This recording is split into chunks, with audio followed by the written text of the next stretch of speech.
Aquest cap de setmana, els dies 18 i 19 d'octubre, a Prats de Molló, a la Catalunya del Nord, s'han fet les quartes jornades d'Història i Debat Nacional.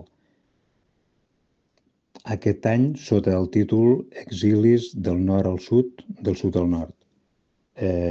Estava estructurat en 4 àmbits temàtics i ha estat català, en aquest cas ha participat en el 4è àmbit temàtic en relació a Francesc Macià i l'acció d'Estat català un segle després.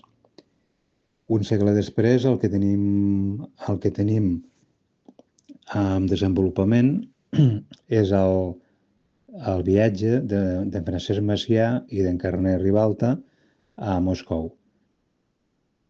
Per això hem publicat un llibre i aquest llibre l'hem presentat dintre d'aquestes jornades i d'aquest àmbit temàtic.